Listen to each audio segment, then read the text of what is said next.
Laurent Ouzon, est-ce qu'on peut revenir quelques instants sur la présence de Tariq Ramadan, ses propos et le congrès de l'UOIF? Oui, enfin, sur l'UOIF, j'ai pas grand-chose à dire, si ce n'est que c'est une organisation qui prétend encadrer ou regrouper une partie de la communauté des musulmans de France et qui a été institutionnalisée en quelque sorte par Nicolas Sarkozy, qui lui a donné une place importante, et qui est une organisation qui est sous le patronage intellectuel et historique des frères musulmans. Et donc la présence de Tariq Ramadan au congrès de l'UOIF est assez logique, puisque les frères musulmans sont une organisation qui ont été créée au début du XXe siècle par le grand-père de Tariq Ramadan.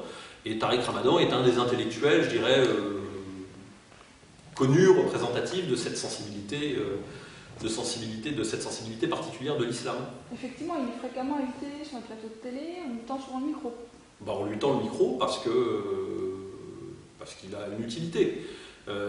Ceci dit, son utilité est évidente, sa représentativité est beaucoup plus discutable. Alors, sur l'évidence de l'utilité, on reviendra, c'est moins évident pour moi. D'abord sur la représentativité. Sur la représentativité, c'est assez simple. Tariq Ramadan n'est absolument pas représentatif de l'islam réel, enfin de l'islam de France réel. Sociologiquement, culturellement parlant, Tariq Ramadan est un grand bourgeois d'origine d'origine égyptienne, de nationalité suisse, travaillant en Angleterre et, on va dire, de culture universitaire européenne. Donc ce qui le rend, plutôt pas très représentatif de la réalité de la sociologie de l'islam français. On va dire que le rapport entre l'islam français, c'est quand même plutôt un islam d'une population de deuxième et troisième génération, de fils ou de petits-fils de personnes qui sont venus travailler comme maçons en France. C'est globalement ça. C'est une population qui se modifie beaucoup, mais c'est quand même globalement ça. Donc la représentativité sociologique, la légitimité sociologique de Tariq Ramadan est quand même plutôt problématique. Ça, c'est évident. En termes théologiques, en termes religieux? Ça, c'est autre chose déjà. Sur le plan théologique, Tariq Ramadan n'est pas plus représentatif. C'est-à-dire qu'il appartient à une sensibilité particulière, on pourra appeler ça un néo-salafisme des Lumières, c'est-à-dire un islam des Lumières en quelque sorte, c'est-à-dire une sensibilité qui prétend faire coexister en gros les grandes luttes, les théologies de la libération des années 70, les grands combats de l'extrême gauche, la lutte des opprimés, les immigrés, les luttes de libération nationale, etc. Contre globalement l'influence occidentale, et qui prétend réconcilier en quelque sorte cette théologie de la libération avec la foi. Et donc cette sensibilité, qui est d'ailleurs au cœur de l'approche des frères musulmans, est une sensibilité qui objectivement est extrêmement minoritaire en islam français, extrêmement minoritaire. Un islam français qui est travaillé par des sensibilités beaucoup plus littéralistes et beaucoup moins politisées. De fait d'ailleurs, si Tariq Ramadan n'a pas de représentativité, de légitimité à représenter sociologiquement les musulmans français, pas plus qu'il n'en a à les représenter théologiquement, puisque je pense qu'il serait considéré comme, s'il n'était pas si utile, je pense qu'il serait considéré comme un apostat dans beaucoup de pays d'islam, parce que les docteurs de la foi en islam ont appris depuis très longtemps à se méfier de ces intellectuels brillants et à la langue trop bien pendue qui prétendent avoir une lecture non littérale du Coran. Et donc, pour cette raison et pour d'autres, Tariq Ramadan n'aurait pas la vie très facile en terre d'islam s'il n'avait pas l'aura médiatique et l'utilité médiatique qu'il a aujourd'hui.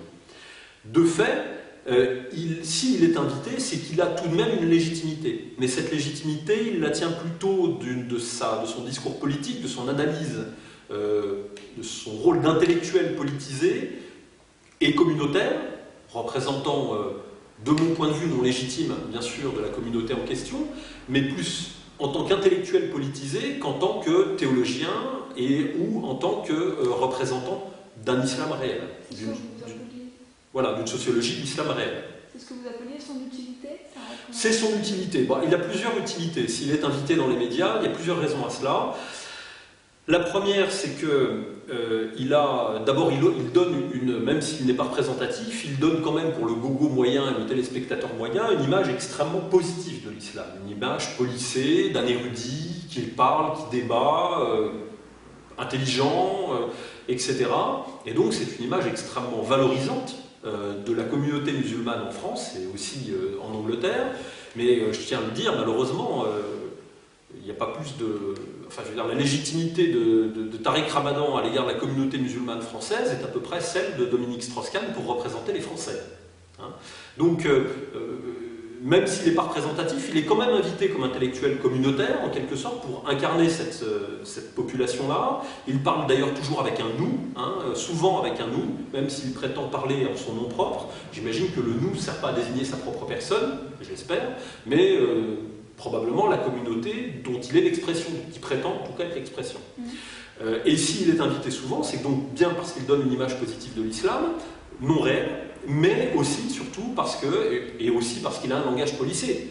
Parce qu'on est sûr, avec Tariq Ramadan, il a une chaire à Oxford, il est invité régulièrement dans les médias, il est inséré, je dirais, socialement, et de ce fait, il est relativement contrôlable. On sait qu'il n'ira jamais trop loin, en quelque sorte. Et donc, là aussi, on a plutôt intérêt à inviter Tariq Ramadan pour s'exprimer sur des questions de politique internationale que d'autres représentants intellectuels de la communauté musulmane qui sont peut-être, dont le langage est peut-être un peu moins châtié et un peu plus direct. Donc voilà. Donc ça, c'est une raison de la présence de Tariq Ramadan. Et aussi parce que s'il n'a pas de légitimité théologique, s'il n'a pas de légitimité sociologique, il a néanmoins une légitimité politique.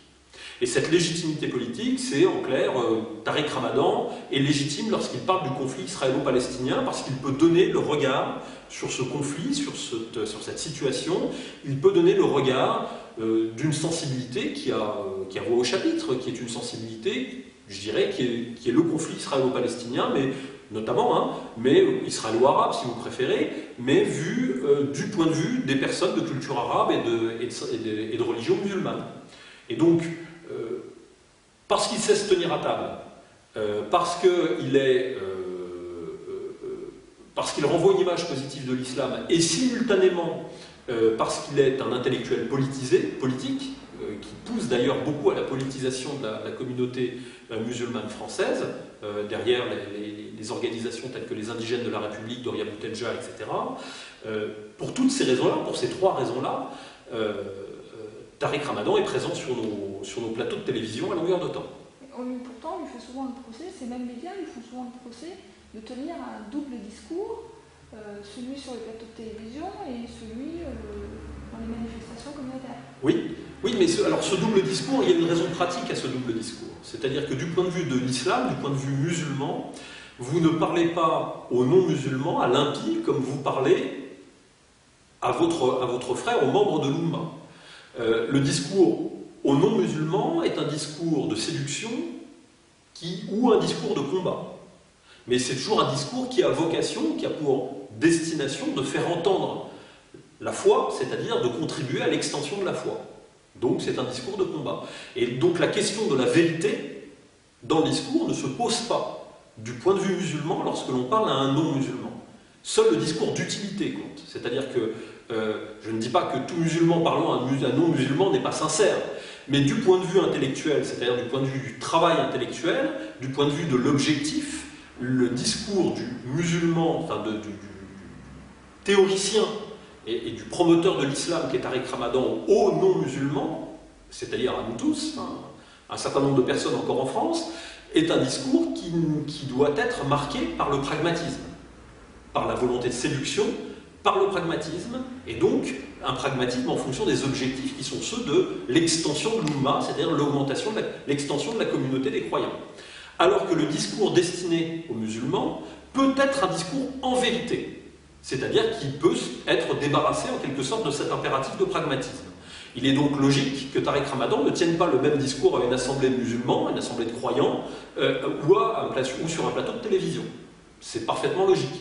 Est-ce que c'est bien, est-ce que c'est souhaitable, est-ce que je laisse à chacun le soin de juger en son âme et conscience, de porter un regard là-dessus, mais c'est un fait. Et ce qu'on appelle double discours, c'est tout simplement ça, c'est cette difficulté dans laquelle il est de parler aux musulmans, et donc d'avoir un discours en vérité aux musulmans, et d'influer aussi je dirais, dans la sociologie à laquelle il s'adresse, et en même temps d'avoir un discours pour les CAF, pour les koufs, pour les non-croyants, pour les impies, pour tous ceux qui ne le sont pas, afin, d'abord de donner la meilleure place, la meilleure position possible à l'islam, 2, à donner une vision avantageuse de l'islam, et 3, à contribuer de facto à l'extension de l'islam, c'est-à-dire à sa capacité d'influence partout où elle n'est pas majoritaire, et partout où elle n'est pas la seule et unique religion. Il a tous les attributs d'un ambassadeur, en quelque sorte. Oui, c'est un ambassadeur, il est ambassadeur de sa propre foi, de ses propres idées, mais je dirais comme n'importe quel intellectuel, comme n'importe quel intellectuel. On ne peut pas lui reprocher. De fait, quand il est invité sur un plateau de télévision, quand il dit « nous », on peut entendre beaucoup de choses derrière ce « nous ». On peut entendre « nous, la communauté des croyants »,« nous, l'Oumma » ou « nous, les musulmans de France ». Bon, je vous ai dit ce qu'il fallait en penser en termes de représentativité et de légitimité. Ceci dit, quand il est invité, c'est bien ce « nous » qu'on entend, et ce « nous » fait de lui, de facto, quoi qu'il en dise, un intellectuel communautaire. Au même titre, je dirais, de l'autre côté, si je puis dire, des tectoniques en termes de conflictualité internationale, de l'autre côté de la tectonique, on a Alain Finkielkraut, qui est un intellectuel communautaire aussi.